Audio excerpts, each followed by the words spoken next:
What does MAGA mean to you? And as a MAGA supporter, how do you want to make America great again? Well, yeah, it's an acronym. Make America great. I mean, this is our country. This is our home. Who wouldn't want it great? What's the number one issue for you in America right now? The current administration and what they're doing to our country. It's we're closer to World War III than ever before. There's the border crisis. They're letting people come over, and Why do you think they're letting these people in? for votes, for Democrat votes, absolutely. I mean, they'll tell you that. They've said that. They also depreciate wages too. Absolutely. Yeah. So, can you actually tell me who leads this country right now? Who really does? That's a great question, and to be honest, no, I can't. I have no idea. It's not Biden. Right. Exactly. Yeah. So I look at Russia and North Korea and China, and I know despite our differences, I can actually look at those countries and I can readily identify who leads them. So why can't we do that for America? What does that mean? That's a great question. Means we need better leadership. We're getting walked all over in the world stage. We're a laughing stock. It wasn't this way 3 years ago. So. Do you think we're an occupied country? Or occupied government? Yeah, our government's definitely occupied by pretty much communists. It's a communist takeover that's been happening. They've been brainwashing our youth for years into hating our country, misunderstanding our history, and it's been happening for a long time. And people, are starting to stand up and take the country back. Do you think that NATO is keeping us safe, giving Ukraine billions in our tax dollars? What was the first part of that? Do you think keeping us safe by giving billions of our tax dollars to Ukraine? No. If I was president, the first thing I would do is get out of NATO and the United Nations. No, if anything, they've been provoking other countries and expecting us to watch their backs. France was threatening Russia. They're trying to get our country into a war that we shouldn't even be in. With Ukraine, they're not an ally. They never were. They're not even part of NATO.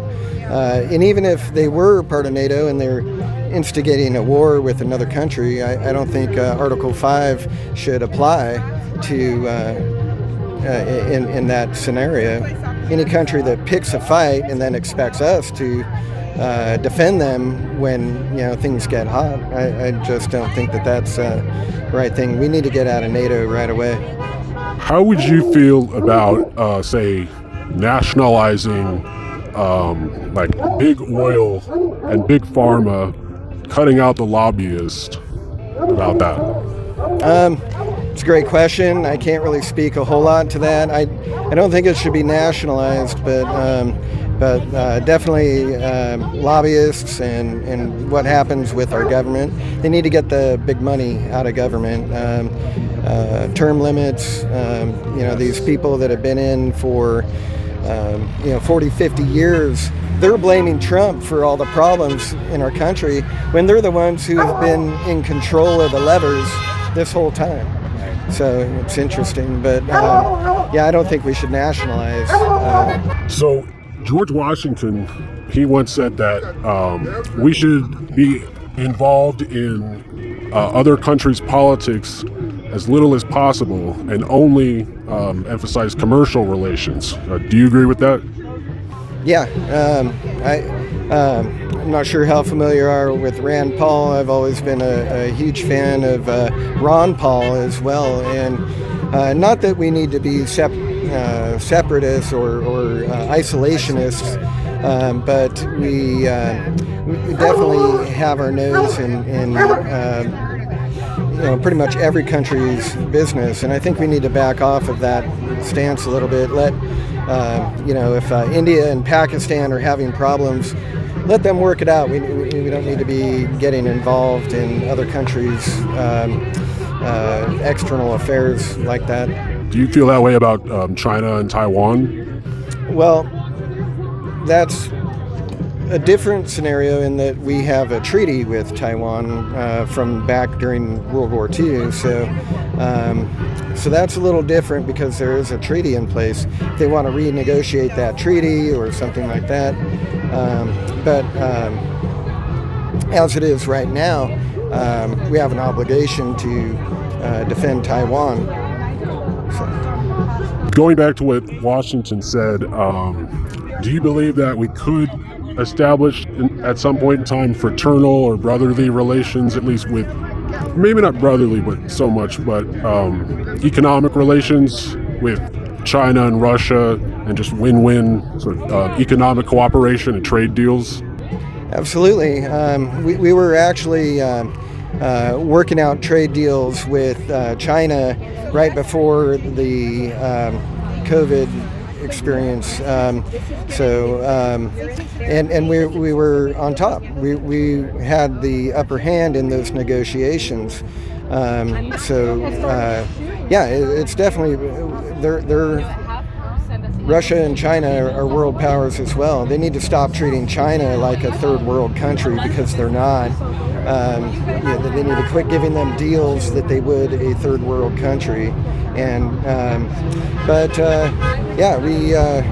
We definitely need good trade relations with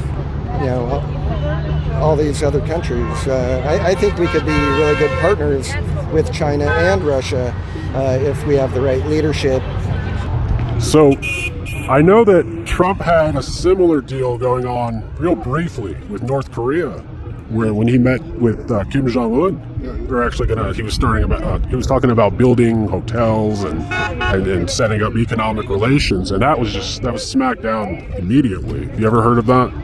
I didn't know about all that. I do know that he was the first president ever to step foot in North Korea, and we were really close to having peace with North Korea. Kim Jong-un knew that we weren't messing around, and we were serious about peace. I think that there can be a peace treaty that is put in place with North Korea and South Korea. That war needs to end. It's been going on way too long. It never did end. Right now there's a ceasefire, an armistice, but there's no treaty in place between the North and South Korea, and I think that needs to happen, and I think we were this close a few years ago, but now that's all, Why do you think that when Trump met with Putin, Xi Jinping, and Kim Jong-un, that the liberal media and the mainstream media as a whole just demonized him? Isn't this what we should be supporting? Absolutely, they should be supporting that, but they're not, because we don't have a free press anymore. You're the closest thing to free press we have. Thank you. The mainstream media is completely controlled. They're told what to say and how to say it. There's all sorts of evidence to that, and that's not by accident. That's intentional. And so the powers that be don't want peace. They don't want. There's a lot of money being made off of war, and we're about to go into World War III. A lot of people don't realize that, but we've been sleepwalking into World War III for quite some time, and people need to wake up. I would say their ultimate idea of peace is a one-world government. That's the only peace they want. That's what the media and I mentioned the powers that be. That's exactly what they want. They want a globalist controlled government with where all nations give up their sovereignty to this single entity, and that's the worst thing that could happen. That would be the end of humanity, in my opinion. Freedom would be gone. The United States of America is the last bastion of freedom, and they tried to take it away. They're still trying. There are things happening behind the scenes where